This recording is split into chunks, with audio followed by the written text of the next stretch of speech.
Hello, and welcome to today's family program. I'm Dr. Kitcher, and we are here once again to, look into vital, information that helps us as we relate with others and build our lives in this fast-moving world.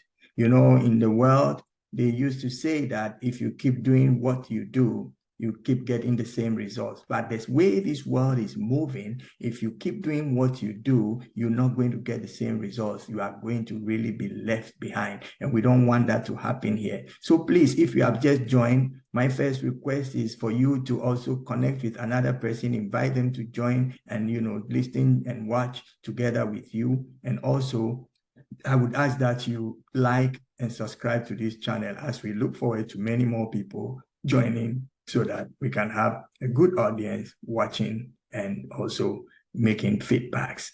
Well, we have been looking at the topic of mentoring and succession, and we are continuing today. We have already spoken about the need for us to have mentors, and when we are being mentored, what we have to do, how we have to relate with the mentors, and so on and so forth. We said in the last session that mentoring is not about me gaining my next position, but it's about me pouring myself into another and making sure the person rises up, not to just be a mentee, but to also become a mentor. And that mentors are not egoistic and not self-centered. Today we'll be continuing and we'll look at who true mentors and mentees are.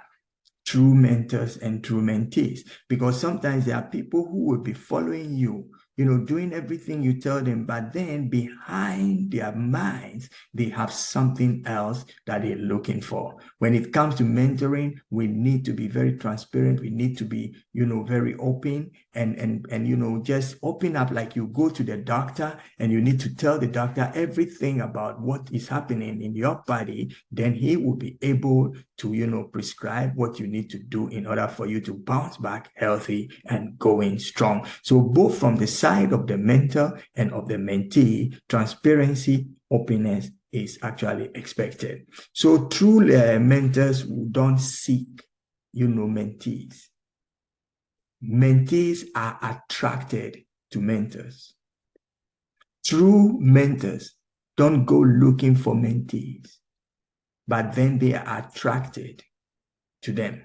By saying that, I don't mean that if you are a mentor, you just sit down, relax, and wait until somebody is attracted to you. No, but you can build, relationship, but it is always the one who needs to be mentored who would, really show the sign of, I belong, I want it, and I'm ready for it. It is absolutely important because even if you make an invitation, you cannot force people to accept that invitation.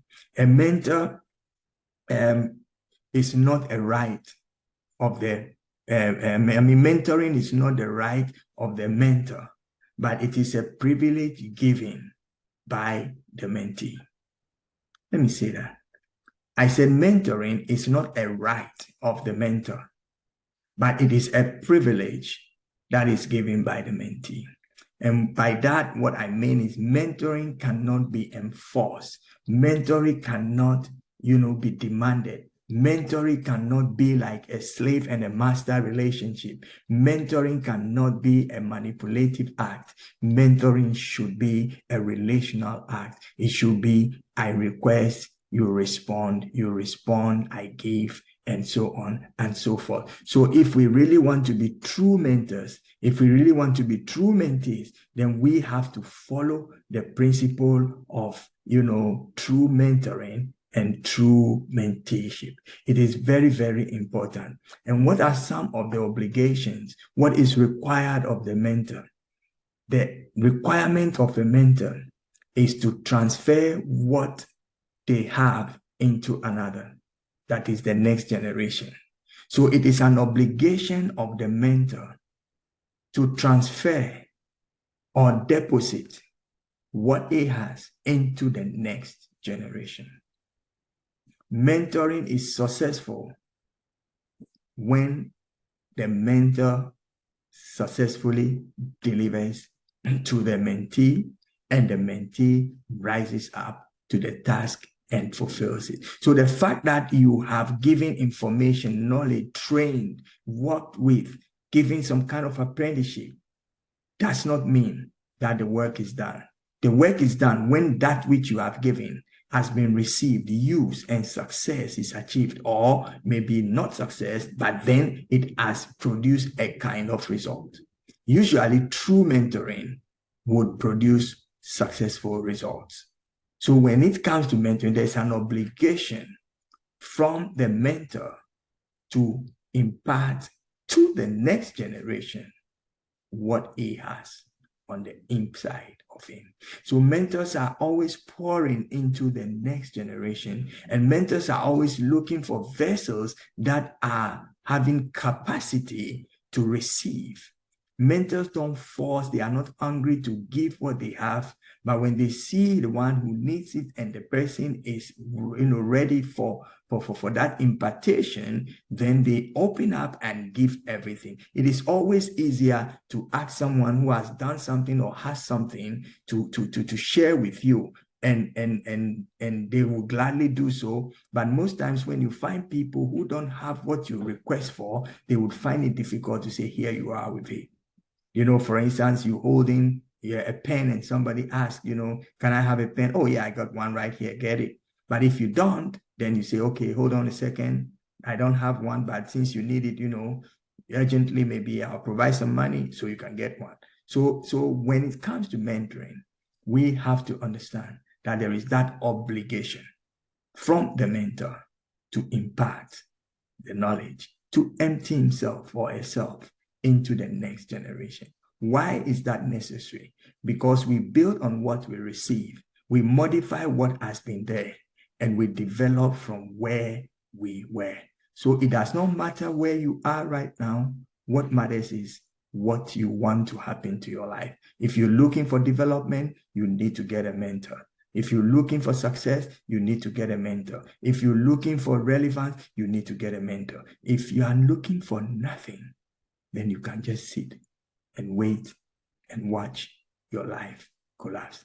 This is today's family program. I'm Dr. Albert Kitcher, and we are talking about mentoring and succession, and it's been such a wonderful, time that we are receiving. Like I said, always, this program is to give you the information that is realistic that we see on the field, not just a bunch of maybe academic or statistical, information, but we want to give you life experience. We want to give you information that has been tested, tried, and it works. And that is why what you hear here is not like the regular maybe a mentoring class where you use all the terminologies and everything to maybe just confuse people. But we're talking about what is working, and therefore we're highlighting those important things that you can get right from your kitchen to your bedroom, the corridor, and you don't need to go anywhere to get it, because whatever you need is right by you.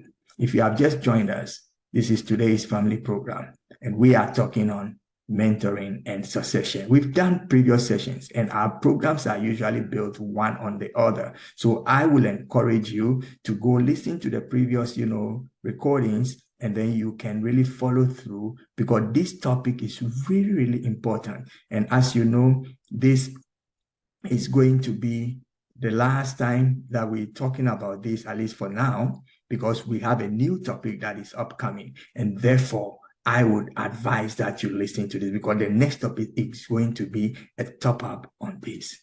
So let's look at mentoring.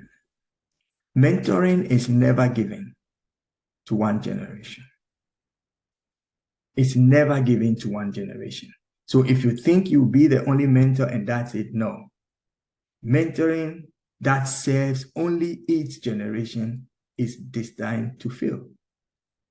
If all you do is to live for yourself without leaving a legacy, you are doomed. You are bound to fail. So as a mentor, as someone who is looking forward to pour out into the next generation, you must be willingly and readily be available to impart the knowledge, the skills, the experience into the next level. Why? Because not doing that will amount to you failing as a mentor.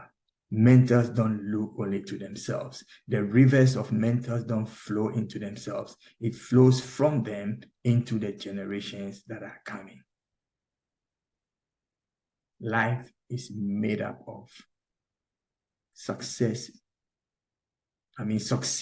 from what is there, from generation to generation. It is so beautiful how it is. So it is very, very interesting that we understand that mentoring is also not a sprint, but it is like a marathon. It's like a relay race. You hand over stuff to others. It's not 100 meters dash. No. With mentoring, time is taken.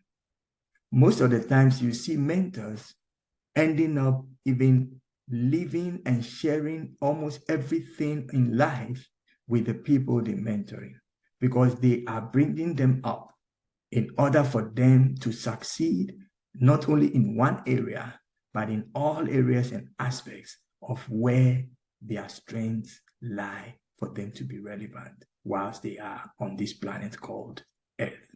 It is so important, very, very, very important for you to understand that mentoring is not a sprint. Mentoring is a marathon relay race where you got to take your time. Don't be in a hurry. Don't be in a rush. One step at a time, consistently and with patience, you will be able to see those that you mentor rise up to the challenge. In conclusion today, I want you to know that all the things that we have said about mentoring will amount to nothing if you don't rise up to fill one of these positions. Either you are a mentor or you are a mentee. Sometimes you can be a mentor in one area and a mentee in another area. You can be the teacher in one class and be the student in another. I teach, and yet I am also a student presently learning under teachers. Why is that? Because what I don't know, I will not know if I am not taught. So the fact that I am an authority and I can teach certain, subjects or impart certain knowledge, information to people, does not mean I can impart all knowledge. So where I don't have, I need to get somebody to mentor me. So we fit into one of the positions depending on what we're looking at. I'm a mentor and I'm also a mentee. It makes my life so beautiful. Being a mentor makes me understand the importance of imparting what I have to others. Being a mentee makes me understand how much it is important for me to focus and receive from those who are releasing and giving to me, because it is the gold, it is the valuable, it is the essentials that they are downloading to me, and they don't download it for me to consume all in my generation, but I should use what I need and pass on the rest to the next generation. We have said that mentors think the next generation and not the next position. I wish you all the best. This has been your favorite program, Today's Family, and I'm Dr. Albert Kitcher. And until we see you again next time, when we will start with a fresh new topic, I want you to know you are either a mentor, a mentee, and make sure wherever you fit, in whatever condition, do your best and be the best. I wish you and your family every best and have a wonderful, wonderful week. See you exactly in a week. Bye-bye.